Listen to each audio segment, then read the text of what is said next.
Hey everybody, it's Romania Black. We are on episode 41 of Ace of the Diamond. So we're actually past the halfway point, which is really exciting, right? We're basically past the halfway point. We're halfway through the first season. I can't believe we're 41 episodes into this show, and still, it's all fresh. Really fresh. I can't recall the last time I watched a show. I don't know if I watched a show with 41 episodes. Well, yeah, anime-wise. I guess Free would be probably the closest one. Free would be probably the nearest one to 41 episodes, maybe Modazushi as well. And those have been really, really fresh shows that never lost their shine or luster. So I guess as far as the sports anime that goes, though, I feel like we're still learning about these characters 41 episodes in. With shows that I've watched that are sports anime like Haikyuu or Slam Dunk, or Run with the Wind, even though that one was only 23 episodes. By the time you got to this, what would be this point, you pretty much knew a lot about your characters. You'd had like multiple tournaments. I'm thinking of Haikyuu specifically. You'd have had multiple tournaments, all this stuff, and we're still on the first qualifiers. But surprisingly, this show has stayed fresh, and it's still really good. Like, we still don't know everything about our main characters. We're still learning things about them. We're still learning things about the other team. There's so much strategy involved with this game, though, that I think that's what helps it the most. I think that baseball, and I didn't really even realize this about baseball, is that there's so much strategy and so many different variations that you can do to make plays work, and the factors and variables that have to do with those plays working, that it really makes for a compelling episode. And I know if I go and actually watch a baseball game in the future, I'm going to be sitting there going, what are they thinking the entire time, and trying to figure out all the plays myself. So that's really fun. That's really exciting. I like that this show is able to do that. And we're still halfway through season 1. We just made it to the semifinal of qualifiers. We're not even to nationals yet. We still got a semifinal game and a finals game before we even see if we qualify for nationals, which is crazy talk, right? But that game against Yakushi, well-earned victory. A well-earned victory. That was so epic and cool. And I love that it was two teams that were pretty evenly matched in their own regards. They balanced out really nicely, these two offensive teams in their own rights. And that was really cool to see. Seeing the pitcher relay, seeing Raichi's breakdown when he falls under pressure as a first year, Sawamura falling under pressure as a first year. Like, it's just, I love that we got these moments with these first year players that, you know, going forward, they're going to build off of that experience and make the corrections they need to for future games. That's cool. And then seeing Tamba come out and be the ace, just awesome. I loved it. So yeah, we've got episodes 41, 42, and 43. I don't know, with other episodes in the past, we've had kind of like a little break in between each game to let the players like cool down and to let us, the audience, breathe after watching like a 9-episode game.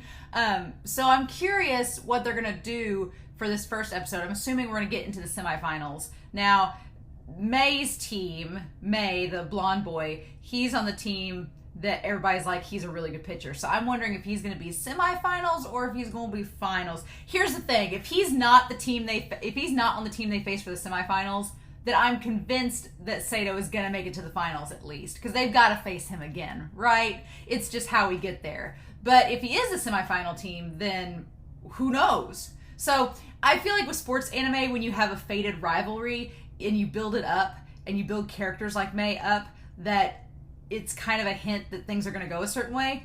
But I don't know, because we built up Ichidai third for like several episodes and the whole thing with Manaka and Tamba, and then it didn't happen. So maybe they won't make it to finals. I don't know. But regardless, I'm pretty excited to see what these episodes have in store. So let's do this, shall we? We are going to start episode 41. It's the semifinal, baby. We're going to start that here in 3, 2, 1, and let's get my tang right. Let's go.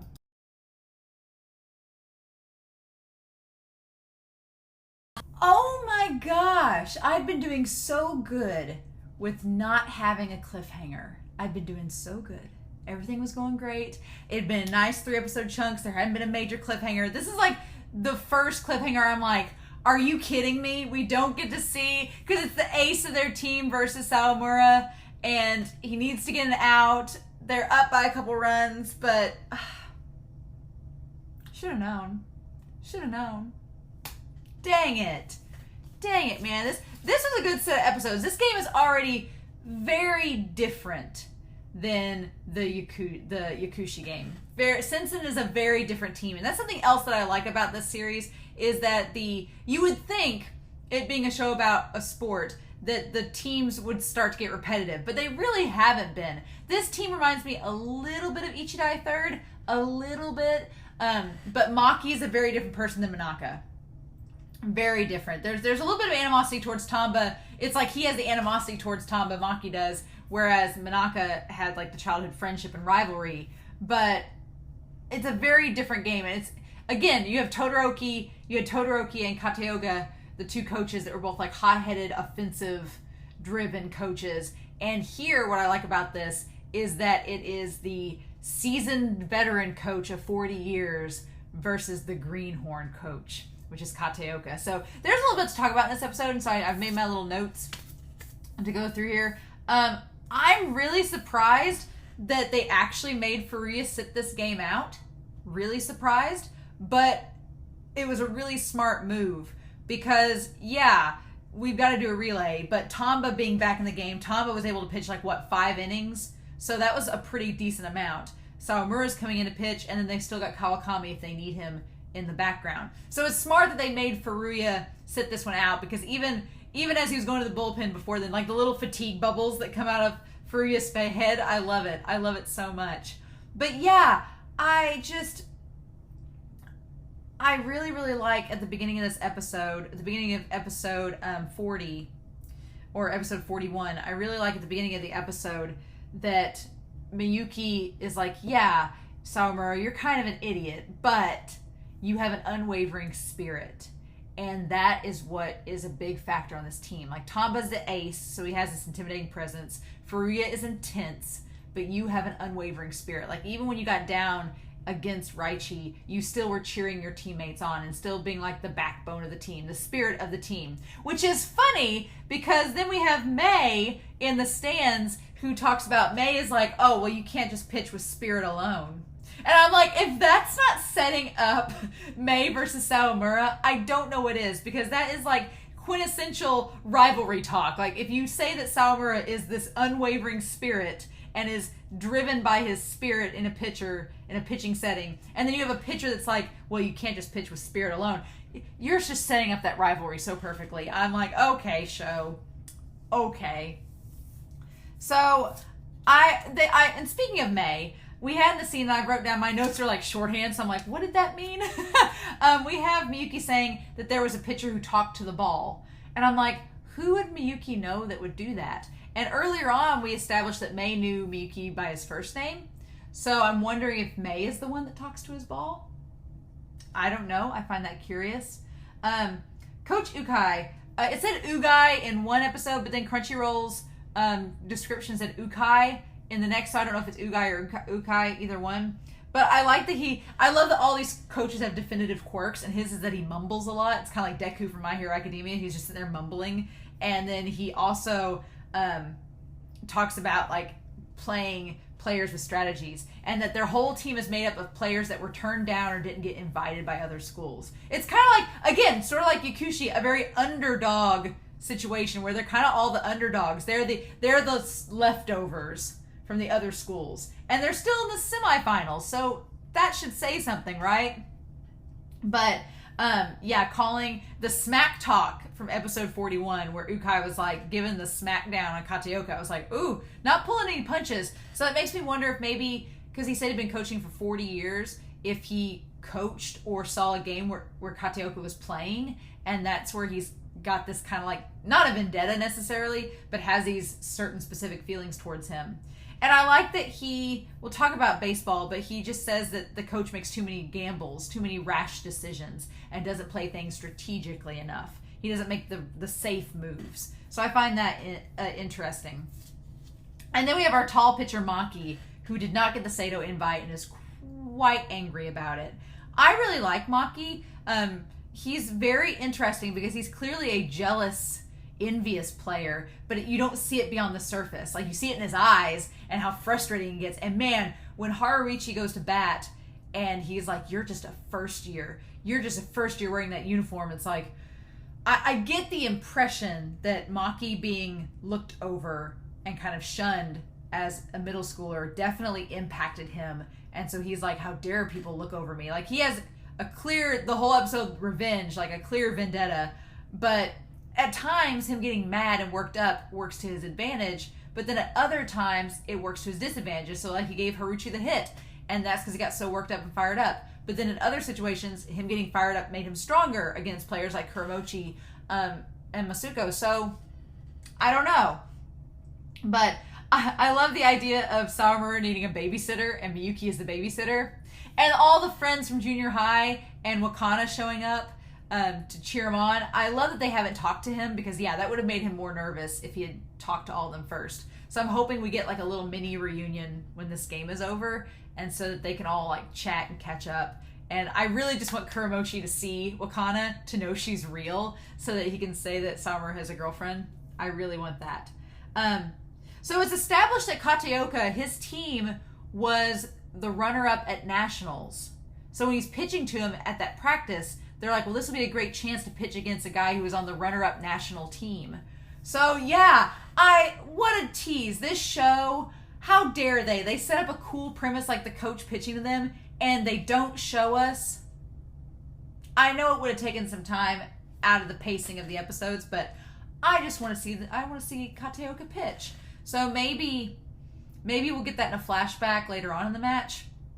I don't know. Maybe that'll come back in a flashback. We got little glimpses of it with Raichi in this episode, but I was really disappointed that we didn't get to see him pitch to them. I want to see Kataoka pitching. I really do. I want him to like do some pitching drills with Sawamura and show him the form and everything that he knows. Like, that would be really cool. So, speaking of nationals, we have this really cool scene with Raichi and his brother at the vending machine. And what I really like, I like them as brothers in that they're not like BFFs. They're not attached at the hip. They're very traditional siblings where they know each other, they love each other, but they're not up in each other's business 24/7, right? And so I really like the little moment between Raichi and his brother. But then his brother brings up this incredible point. Only 18 can be on the national roster? Excuse me, why? I find that so weird, because you can have 20 people for a regular game, but then you have to ditch 2 people for nationals? What sense does that make? That makes no sense at all. Like, why not have it 18 from the start? Why dock 2 people at nationals? I don't understand. But that's problematic, because if they do make it to nationals, Sawamura and Haruchi are numbers 19 and 20. So who are we going to sub them out for? That's the scary thing. I hadn't even thought about nationals having a rule like that. And so now that it's out in the open, it's like, well, what do we do? What do we do then? Do we, how do we handle this? Do we just replace some of the third and second? Yeah, it's like, what do you do? Because all 20 players are pretty much essential. So that's curious. That's curious. And then Masako shaving his head on accident. I felt so bad for him, because everybody was like laughing about it. It's like, oh. So we talk on this big important topic with the 2 coaches, and that's the idea of trusting players. Kataoka is a very strict coach, but he trusts his teammate. He trusts his players. He trusts them as teammates. He trusts that when Tamba goes in, he's going to perform to the best of his ability. He trusts that when Sawamura's in, he's going to perform to the best of his ability. And he trusts his players.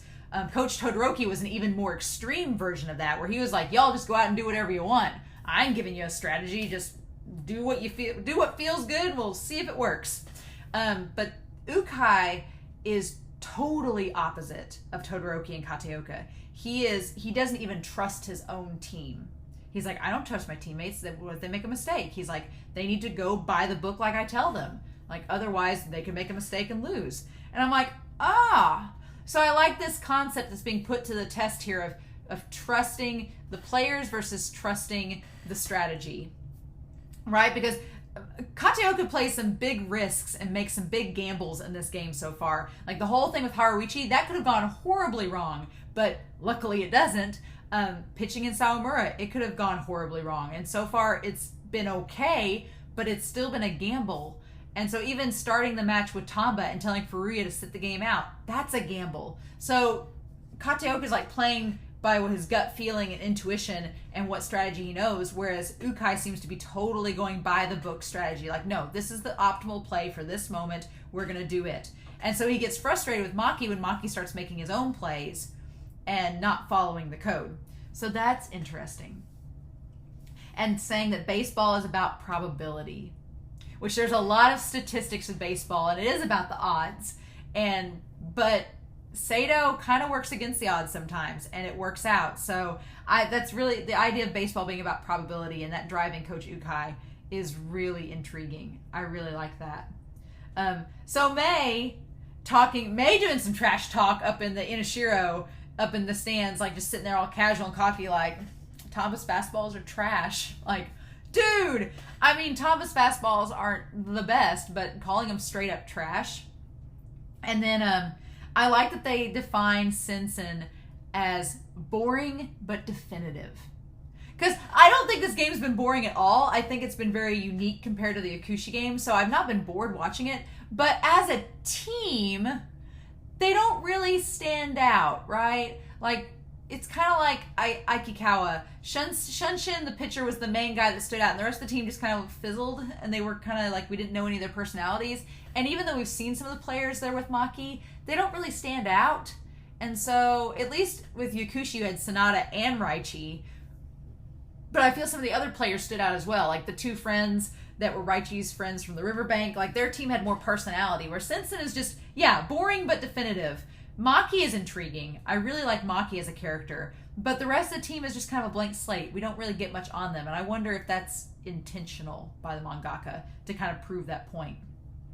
But May saying you can't pitch with spirit alone. It's like, oh, honey, the power of Sawamura. I'm waiting for it.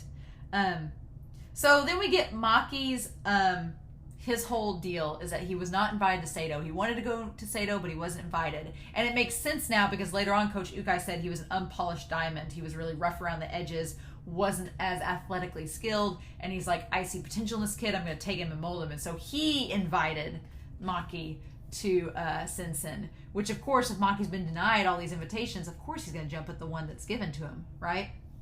But that whole spiel, I thought that they were doing... It's funny, this show does a nice bait and switch with that moment because Maki has this big build up and he's like, Seidou turned me down, but I'm going to show them why I'm a better pitcher than any pitcher that they could possibly ever have. And right as he's in the middle of this giant monologue, he throws the ball and Ryo just slams it. And I love Ryo's line being like, if you keep pitching the same pitch over and over again, I'm going to hit it. It's like, same pitch, get hit. It's like, oh, honey, Ryunosuke doesn't play around. I love that.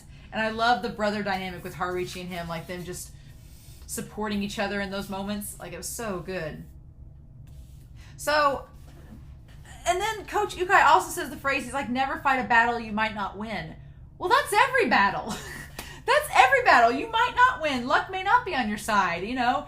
I think that's such a weird phrase. Never fight a battle that you might not win. Not will win, but might not win. I'm like, you might not win any battle. So his rhetoric is a little interesting. I love that Chris calls Hariichi Lucky Boy, because he really is. He's 3 for 3.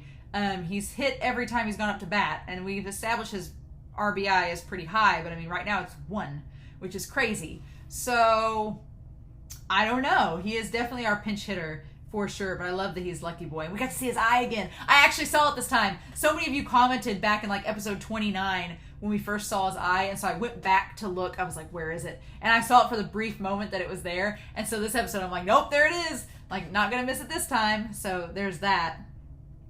The strategy of Sawamura, though, Sensen does have a pretty good strategy. They're like, we're going to slowly whittle away at Sawamura, and we're going to take him out slowly because they can afford to do so.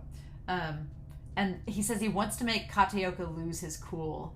I don't think that I've ever imagined that coach would lose his cool. I don't know. They're going to try, but I mean, come on. Really? I don't think Kataoka's going to lose his cool because he's a very adaptable coach, and if things don't work out with Sawamura, he's just going to do Kamakami. He's going to relay the pitchers all he can. But yeah, the motivation for Sawamura. Furuya just getting up and leaving the dugout, and going to the bullpen and just stretching his arm. It's like he knew he wasn't actually going to pitch, but it was just to motivate Sawamura, being like, hey, he might throw me in. We don't know. He might do it. He's thrown Tamba in when he told us he wasn't going to, right? So I'm sure that's weighing on Sawamura's mind, that he's like, Tamba got thrown in and we weren't expecting it. I could possibly go in. We don't know. It's like, And then I like them breaking the tension with Hariichi, using the messenger, using the messenger to relay something that was totally unrelated to Sawamura, to break the tension, to calm down the situation. And then when Miyuki, of course, Miyuki thinks that Sawamura cannot do without some tough love. So he makes the comment about Maki, and that's what snaps Sawamura back into action. He's like, oh, wait. No, don't ever say that again. I'm not leaving the mound. I'm not running away. We're going to do this. It's like, I like the amount of growth that Sawamura's had in just the short amount of time. It's really, really good. I like it. But yeah, Maki is intriguing. His whole rivalry. I'm curious to know if we ever get any more with that, if they're going to talk about him like through high school or actually going to Sinsen, what that was like. But Sawamura, I want Sawamura to do good because his friends are all watching him, and so far it's been kind of like, So I'm hoping next episode, this pitch against Maki. Of course, I can't believe they left it on a cliffhanger like that. That's been the worst cliffhanger so far in the series, is this one. So I'm like, dang it. I usually only watch this show once a week because it's 3 episodes, and so it's a big chunk that I watch it in. And now I'm like, are you kidding? I'm going to wait a week to find out. I don't know, but I guess maybe I'll sneak it in. I don't know, but this was a good set of episodes. I still think that Seidou's going to come out and win. It's just a matter of how. But I think the most interesting thing about this match, other than Maki's jealousy at Seidou, is Coach Ukai's antagonism towards Kateoka, because he really doesn't like him. And I'm like, dude, what is your beef? So I'm hoping we get some more explanation of that, if there's a flashback or something, because I just feel like there's some animosity there that I haven't seen other coaches have with Kateoka, so it's really interesting to me. Very interesting indeed. But I'm curious to know your thoughts about this episode, what you all thought about it. I didn't have as many notes as before because this was a pretty straightforward battle between all these players, but I'm curious to know your thoughts down below in the comments, and I can reply with my extra thoughts about that. But in the meantime, I hope you all enjoyed this reaction. I hope you have a wonderful week. Please stay safe, take care, and yeah, dang cliffhangers. We'll be back next week with episode 44. In the meantime, have a good week. I'll see y'all again with more Ace of the Diamond. Bye.